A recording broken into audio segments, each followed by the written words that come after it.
दोस्तों, राजनीति के अखाड़े में एक बार फिर से ऐसा धमाका हुआ जिसने दिल्ली से पटना तक सबको हिलाकर रख दिया। जी हां, बिहार के सीएम नीतीश कुमार ने वो चाल चली जिसने अमित शाह की पूरी चाणक्य नीति पर सवालिया निशान लगा दिया है। अब नीतीश कुमार का ये दांव सीधे सीधे उपराष्ट्रपति चुनाव की बिसात को पलटता हुआ नजर आ रहा है। तो आखिर ये पूरा खेल क्या है, किस तरह से नीतीश कुमार ने मोदी शाह की रणनीति को ध्वस्त कर दिया और अब इस दांव का असर उपराष्ट्रपति चुनाव पर कैसे पड़ेगा, ये सब आज हम आपको विस्तार से बताने वाले हैं। दोस्तों, शुरुआत करते हैं सीटों के गणित से। उपराष्ट्रपति चुनाव जीतने के लिए 392 सांसदों के समर्थन की जरूरत होती है। मौजूदा हालात में एनडीए के पास कुल 427 सांसद बताए जा रहे हैं। लोकसभा में 293 और राज्यसभा में 134 सदस्य एनडीए के साथ खड़े दिखाई देते हैं। वही विपक्ष की तरफ नजर डालें तो उनके पास लोकसभा और राज्यसभा को मिलाकर 355 सांसद मौजूद हैं। दोस्तों, अब कहानी का ट्विस्ट यहीं से शुरू होता है। 133 सांसद ऐसे हैं जो ना पूरी तरह सत्ता पक्ष के साथ हैं और ना ही विपक्ष के साथ है।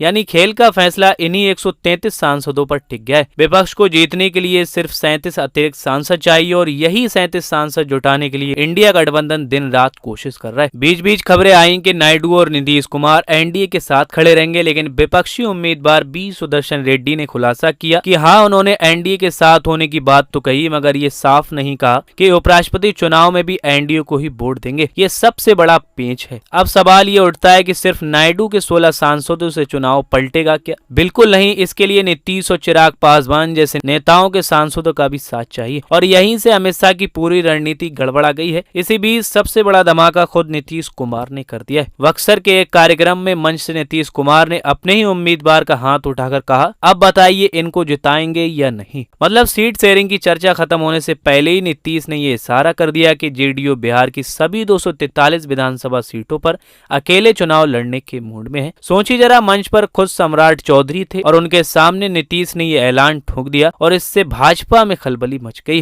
राजनीतिक जानकार कह रहे हैं कि यही वो संकेत है जो उपराष्ट्रपति चुनाव की दिशा बदल सकता है। जब नीतीश कुमार खुलेआम नो वोटिंग मोड में आ चुके हैं तो उनके सांसद किस तरह वोट करेंगे ये कोई तय नहीं कर सकता। याद रखिए, विपक्ष को सिर्फ 37 सांसदों की जरूरत है। अगर नीतीश और चिराग का छोटा सा भी झुकाव विपक्ष की तरफ हुआ तो एनडीए के 427 का गणित ध्वस्त हो जाएगा और उपराष्ट्रपति चुनाव का नतीजा पूरी तरह बदल जाएगा। इसी डर से दिल्ली में अमित शाह और जेपी नड्डा की कई अहम बैठकें अचानक कैंसिल करनी पड़ी। वहीं दूसरी ओर इंडिया गठबंधन लगातार अपनी चालें तेज कर रहा है। तो साफ है दोस्तों कि नीतीश कुमार ने बिहार से जो खेल शुरू किया है उसका असर सीधे दिल्ली की सत्ता की गलियों तक पहुंचने वाला है और यही वजह है कि आज उपराष्ट्रपति चुनाव पूरी तरह से सस्पेंस और रोमांच में फंस चुका है।